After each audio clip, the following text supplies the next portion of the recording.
In this video, we will be discussing about staffing process. Staffing chapter is going on.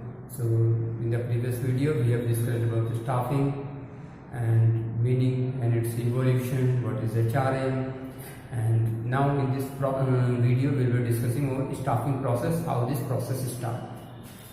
First of all, staffing process, first step is estimating the manpower requirement. Here, estimating the manpower requirement, there are two things are involved. For a new organization, staffing process is somewhat easy because when an organization structure is created, then in that case, various job positions and job description is also there. So, on the basis of the job position and job description, new estimation will not be a problem. But in case of an existing organization that is continuing, then in that case, estimating manpower requirement is to be done, and according. First of all, estimating, here two types of estimating is to be done. First of all, you have to estimate the number of employees or workers, the number of employees or workers which the company will require at a particular point of time in future. Means on regular basis there will be some attrition will be there. Some employees may be removed, some employees may be leaving the organization, and sometimes some people may be retiring also. So there are various ways in which new employees will be required, because old employees will be leaving the organization sometime on their own, or sometimes the organization may be also, you can say, removing the employees from the organization. So number of employees and their types of employees will also be there. Both types of estimation is required. What is the number of employees and what type of employees will be required in an organization, that is to be decided. One more thing about this requirement, this estimating manpower requirement is also there. That is also known as workload analysis and workforce analysis. Workload and workforce analysis.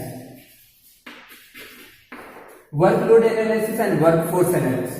That is, workload means here it refers to what is the workload in the organization, means what are the various job positions in an organization and how many and what type of persons are required to fill that job positions.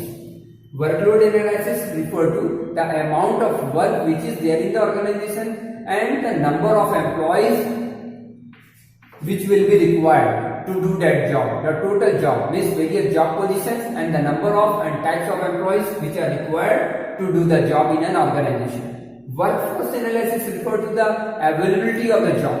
What are the jobs in that organization and what are the employees who are in the organization? How many? What is the work? Work is already there. Means what type of employees are there? How many employees and what type of employees are there in the organization? And what is the number of employees required and work? What is the work and number of employees required? And here in workforce analysis, we find out the availability. How much is the available employees, and what are the type of employees which are there in the organization. The difference between workload and workforce analysis, it reveals us whether the organization is understaffed, overstaffed, or is optimally staffed. Means if there is lesser workforce than workload, then means there is requirement will be there, means requirement is there.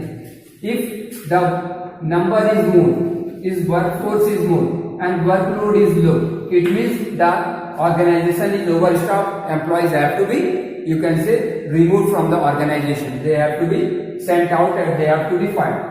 If the workload is more work is there in the organization, but employees are low, means lesser number of employees are there, so requirement will be done. Means this process, the organization requires some employee. Means now if the organization requires employees, then recruitment process will start. The next process is recruitment. Recruitment refers to the searching the prospective candidate, searching the prospective employees, you can say, and encouraging them to apply for job in the organization. This refers to searching the prospective employees, those who want to apply, and encouraging them to apply in the organization, and for this advertisements are carried out. For this advertisement is carried out, it may be carried on the newspaper, on the factory gate, or various methods of recruitment are there. So it is the work of the HR or the manager to find out actually what is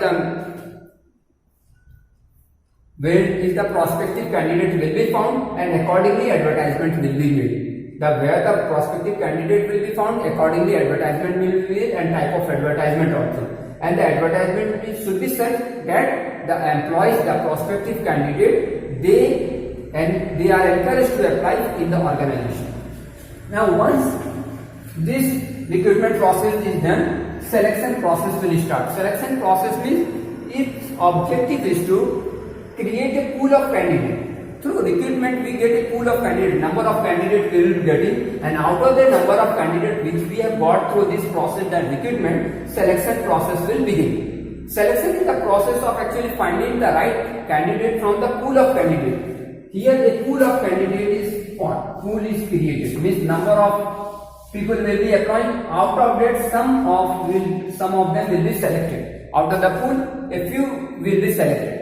So this is a rigorous process. This is a rigorous process wherein the employees have to go under various tests. Various tests are calculated, you can say conducted, means selection test is conducted according to the type of work which they have to do, according to the job position which is vacant in the organization, and selection process will start. This selection process should be rigorous. Rigorous in the sense so that the employees who are selected after rigorous process, their self-esteem will be high, that the organization is, you can say, very serious about hiring them. So it should be done in a very careful manner. After selection has been done, placement and orientation is done. Placement, it refers to the, you can say, assigning the job to the organization, to the employees, selected employees. Placement refers to assigning the job position to the organization, to the employees, and orientation refers to the introduction of the new employees towards the other employees in the organization. That is introduction. It is known as introducing the new employee, the selected candidate, to their colleagues, to their seniors, to their superiors, or you can say to their subordinates regarding the rules and regulations, making them aware about the rules and regulation of the organization, making them aware about their seniors, making them aware about their subordinates, their colleagues, etc. This is known as orientation. Next is training and development. This is an ongoing process. One thing, training may be done with, you can say, after selection also. Sometimes it is done.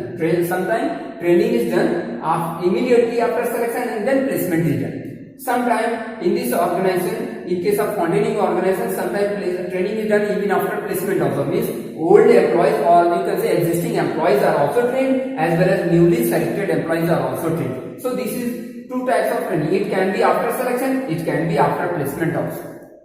After placement, this is training is done in order to enhance the, you can say, the ability to do the work. Training enhances the employee's ability to do some new work, or enhances the skill of the worker to perform better. And development, this is also a ongoing process wherein the employees are, you can say, developed for future positions so that they can achieve higher in life. This development is done in order that the employees, you can say, they succeed or advance in the management hierarchy. They succeed or they progress higher in the management hierarchy. That is why development is done. Development so that employees are feel motivated because of development. Because if development is not there, everyone wants to develop themselves. And if development process is not done there in the organization, the employees may feel demotivated.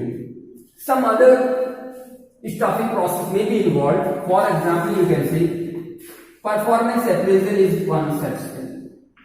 Performance appraisal. Performance appraisal, this is appraisal of the performance. Appraisal means, you can say, to find out, to see whether how the employees have performed according to some predetermined standard. The employee's performance is evaluated. Evaluation is done after against some predetermined standard. Some standard is set, and employee's performance is, you can say, evaluated whether the employee has done according to the set standard, or work is below the standard, and on the basis of performance appraisal, you can say his incentive is also there. Incentive pay or incentive is there. Pay or you can say incentive is there, as well as promotion is also considered. On the basis of the performance appraisal, pay or incentive is given to the employees, as well as promotion is also based on the performance appraisal of the employees.